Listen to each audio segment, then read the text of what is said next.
815-2011, and which says that a Ghana Heritage Fund is hereby established. That sets the conditions for establishing the fund, and then it goes further to say that it provides an endowment to support development for future generations, and this is supposed to receive excess petroleum revenue. So a certain percentage of the revenue is supposed to go into that, and the law further says that the fund shall receive from the Petroleum Holding Fund a percentage of petroleum revenue, which shall be determined by Parliament as savings for the purpose of this act. I'm sure you're taking note of this. And then it says that despite Section 20, Parliament may, by a resolution supported by the votes of majority of members of Parliament, at intervals of 15 years from the days of commencement of this act, review the restriction on transfers from the Ghana Heritage Fund and authorize a transfer of a portion of the accrued interest.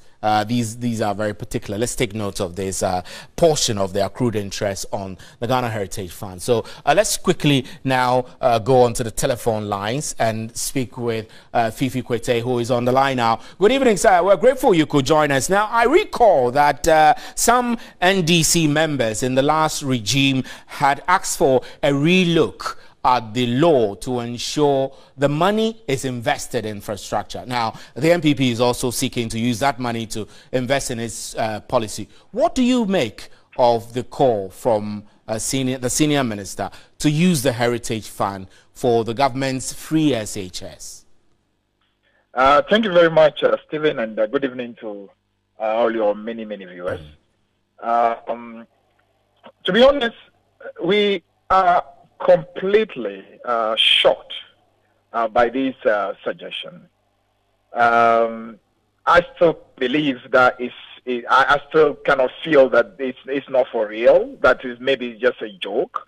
But if it actually proves to be real, then this can only, I think I can only recall the words of Kweku Baku when some of us at the time were proposing actually a better idea in terms of how to invest the Heritage Fund.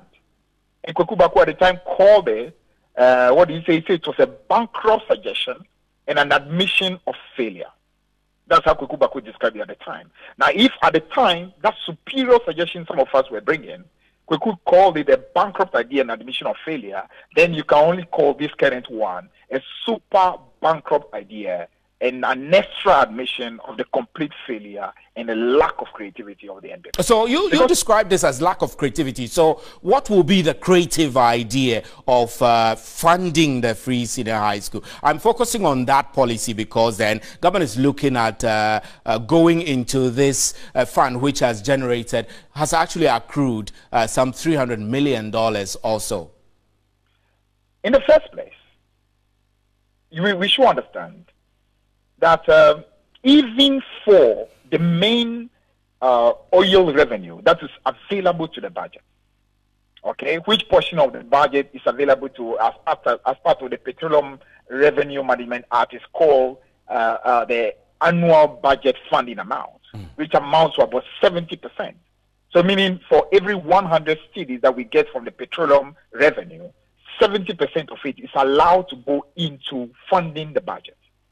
Even the part that goes into funding the budget, which is 70%, which is actually the bulk of that money, at the time we were doing the law, across the two sides of Parliament, we were agreed that for the sake of the country, for the sake of the future of Ghana, we should make sure that money strictly goes into what we call long-term economic investment.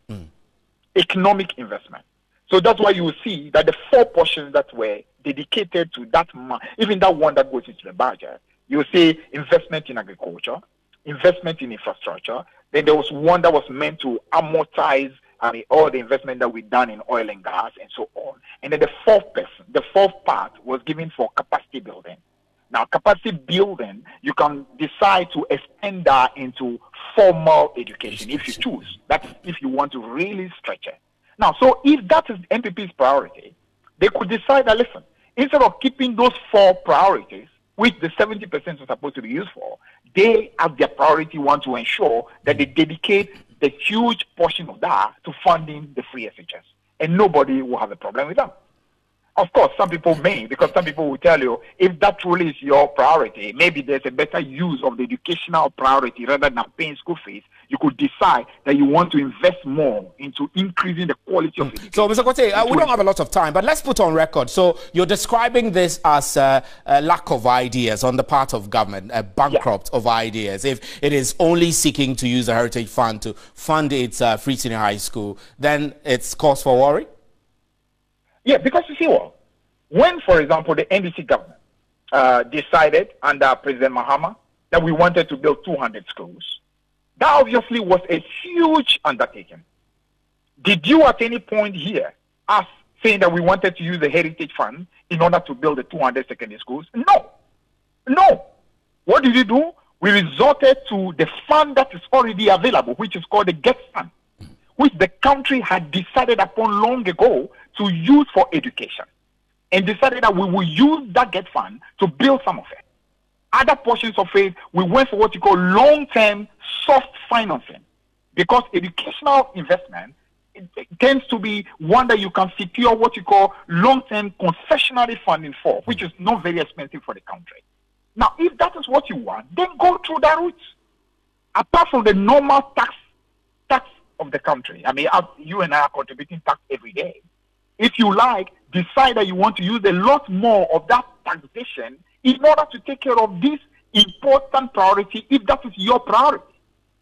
Now, if you have taxes and you don't want to use more of that tax for your free SHS, you have GET Fund. You don't want to use more of that GET Fund for your free SHS. You have even petroleum revenue, which is available to the budget, which is 70% of the petrol. You still don't want to use more of that. The only thing you can think of using is the 9% allocated, which, if you read the Petroleum Management Act properly, says that we are not even allowed to touch it until all the oil has been used up, totally depleted, before you can even think about using. Right, you are so desperate that that's the only thing you can depend upon. It shows the extreme level of lack of creativity. Right, thank you very much, Honorable Fifi Kwetey.